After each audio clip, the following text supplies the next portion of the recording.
Assalamualaikum warahmatullahi wabarakatuh. Waalaikumsalam Sahabat IAS warahmatullahi Media dan wabarakatuh. pemirsa dimanapun Anda berada, Alhamdulillah berjumpa lagi dengan saya, Abdullah Nur, di channel kesayangan kita, yaitu channel IAS Media. Sebagaimana biasa, sahabat-sahabat sekalian akan kami ajak untuk mengikuti diskusi yang sangat menarik, sangat tajam, berbobot, dan sangat ilmiah. Sudah hadir di tengah-tengah kita, yaitu guru kita bersama, narasumber kita, yaitu Ustadz Maliji Ismail. Baik, kita sapa dulu beliau. Assalamualaikum Ustadz. Waalaikumsalam warahmatullahi Alhamdulillah. wabarakatuh. Bagaimana kabarnya Ustadz? Alhamdulillah sehat sampai Oke, sekarang. Allah Alhamdulillah. Subhanahu wa taala masih memberikan kesehatan dan mudah-mudahan terus sehat. Amin, amin, Amin. amin. Oke, ini Ustadz ada atensi dari beberapa teman Ustadz ini. Iya. Ada beberapa kasus bahwa di beberapa orang itu membagikan hartanya sebelum meninggal, Ustaz. Jadi sebelum Iya. meninggal, si orang tua ini sudah mengumpulkan anaknya, sudah memploting harta ini milik kamu, harta ini milik kamu dan sebagainya. Iya. Ini sebenarnya menurut kacamata fikih bagaimana, Ustaz? Bisa dijelaskan barangkali? Bismillah, alhamdulillah. Wassalatu wassalamu ala Rasulillah Sayyidina Muhammad bin Abdullah wa ala alihi wa sahbihi wa mawala amma ba'du. Ketika orang tua yang mungkin karena kasih sayangnya kepada anak sebelum beliau meninggal telah membagi-bagikan hartanya kepada anak, kepada anak-anaknya atau kepada ahli waris yang sebetulnya di sini belum bisa dikatakan ahli waris ya, karena semuanya masih hidup. Karena siapa tahu yang mati duluan adalah anaknya, maka ayah dan ibunya itu adalah bagian dari ahli waris. Jadi dalam hal ini tidak bisa dikatakan di antara ayah dan anak siapa yang jadi ahli waris, siapa yang jadi mewaris, karena salah satunya masih belum meninggal, masih sama-sama sehat. Jadi yang dikatakan ahli waris itu adalah kalau salah satunya ada yang meninggal. Ada yang meninggal, salah satunya ada yang meninggal, maka harta yang ditinggalkan itu disebut tirkat atau tarikat. Nah itu menjadi hak kohri ya, hak secara otomatis, hak secara spontan, suka atau tidak suka, mau atau tidak mau, nah itu menjadi hak dari ahli waris, dan itu bukan atas nama pemberian, ya, tetapi sebagai atas nama hak sebagai ahli waris dari harta yang ditinggalkan oleh mewarisnya. Nah sekarang kalau ada orang tua yang semacam ini, mungkin karena kasih sayangnya kepada anak, gitu kan, kemudian setelah dibagi-bagi, nah ini tidak termasuk dalam kategori pembagian tirkat seperti itu. Jadi bisa masuk kepada sodakoh ini ya, bisa masuk kepada hibah. Jadi artinya ya kalau di dalam fikih itu ya masuk kepada hibah dengan persyaratan-persyaratan tentunya yang harus dipenuhi. Jadi bukan pembagian warisan sebenarnya, bukan, tapi itu adalah pemberian dari orang tua kepada anak terhadap masing-masing anaknya ya, baik laki-laki atau perempuan. Nah itu dibagi mungkin ya sesuai dengan hak warisnya misalnya, atau tidak dibagi sama rata misalnya. Ada 3 hal yang harus dipenuhi untuk mencapai keabsahan ya. Artinya biar hukum ini secara fikih mengikat, secara syariat betul ya. Kalau memang itu masuk dalam kategori hibah, maka ya tentunya ya harus ada ijab dan kubul.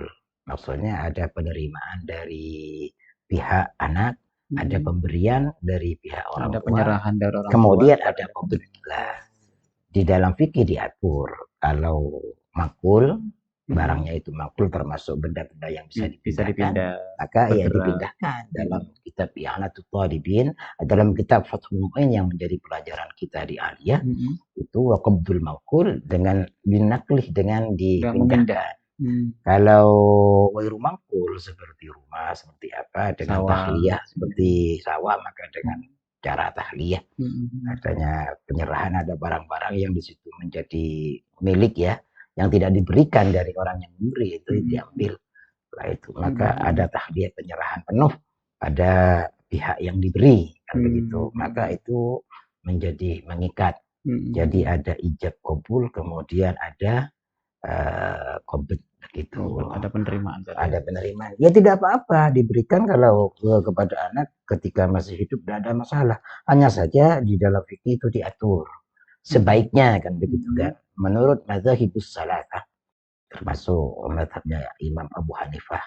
Jadi cara pandang Imam Abu Hanifah, cara pandang Imam Malik, cara pandang dari Ar-Raji dari mazhab Syafi'i sebagaimana disebutkan dalam kitab Mizanul Kubro, tapi bukan Mizanul Kubronya, Rahmatul Ummahnya ya, yaitu halaman 3. Di sini ya di halaman 3.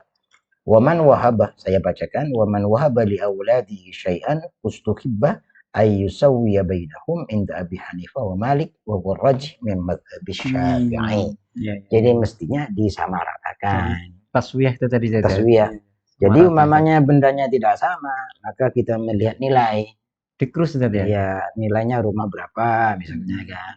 Kemudian satunya dikasih mobil, satunya dikasih mungkin sepeda motor 5 misalnya, untuk ukurannya mobil gitu kan. Itu tidak ada perbedaan antara laki-laki dan perempuan begitu. Jangan pilih-pilih. Yang satunya dikasih, satunya tidak. Namun menurut Imam Ahmad kan begitu, nah itu nggak ada masalah umpamanya ada tafdil ya. Ada tafdil, ada salah satu dari anak yang diberi lebih, ya nggak ada masalah. Namun menurut 3 mazhab ini, ya setidaknya sama. Karena memang ada hadis dari Rasulullah Shallallahu Alaihi Wasallam yang disebutkan dalam kitab Bulughul Maram. Ini ada Bulughul Maram, tak buka dulu ya. Di dalam kitab Bulughul Maram bab hibah, ini hadis dari Nu'man bin Bashir. Anin Nu'man bin Bashir anna abahu, abanya ya. Keliru barusan berarti abanya. Abanya Nu'man datang bersama Nu'man ini pada Rasulullah Shallallahu Alaihi Wasallam. Kemudian beliau abah itu berkata, inni nahaltu ibni hadza gulaman. Aku memberikan kepada ini anak putraku ya Rasulullah seorang ulam, seorang budak. Rasulullah bertanya, faqala Rasulullah Shallallahu Alaihi Wasallam, akullu waladika nahaltahu mithla hadza. Apa setiap anak-anakmu sudah diberi seperti ini? Qala la, faqala Rasulullah sallallahu alaihi wasallam, bukan ya Rasulullah, tidak ya Rasulullah. Rasulullah sallallahu alaihi wasallam kemudian menegurnya lah, farji pulang kamu. Disuruh pulang justru dari Rasulullah sallallahu alaihi wasallam. Di sinilah kemudian ulama melakukan istinbat bahwa mentaswiyah itu mensamaratakan kalau atas nama hibah itu adalah hukumnya sunnah. Kemudian Rasulullah menyuruhnya dalam riwayat Imam Muslim wa fi Muslimin, bahwa ini fa'asyid ala hadza ghairi. Kamu cari saksinya orang lain saja, jangan saksi saya. Nah, kan begitu Rasulullah SAW. Bahasa Jawanya barangkali itu ditunduk. Iya, ditunduk. Cari orang lain. Bukan Rasulullah melarang penuh enggak, tapi suruh orang lain. Begitu.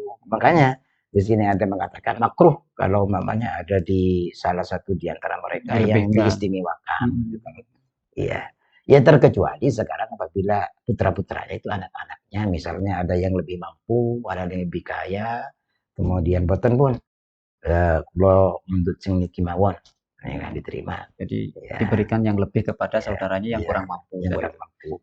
Jadi ringkasnya kalau diberikan pada waktu hidupnya itu bukan atas nama warisan, tapi atas nama hibah. Dan menjadi luzum mengikat apabila sudah ada ijab, qabul dan qobd menurut 3 mazhab ini. Iya, 3 mazhab. Itu yang mungkin bisa saya sampaikan pada kesempatan kita kali ini. Baik, terima kasih Ustadz sudah mau berbagi dengan pemirsa yang ada di rumah. Baik, sahabat IAS Media dimanapun Anda berada, itu tadi perbincangan saya dengan Ustadz Mariji Ismail. Kita tadi berbincang-bincang membahas tentang pembagian harta sebelum meninggal dunia. Ya, seperti tadi disimpulkan bahwa itu bukan pembagian warisan, tapi itu bisa hibah atau sedekah begitu. Baik, itu kesimpulannya, mudah-mudahan menjadi ilmu yang bermanfaat dan berbarokah. Dari kami kurang lebihnya mohon maaf. Assalamualaikum warahmatullahi wabarakatuh. Waalaikumsalam warahmatullahi wabarakatuh. Terima kasih Ustaz.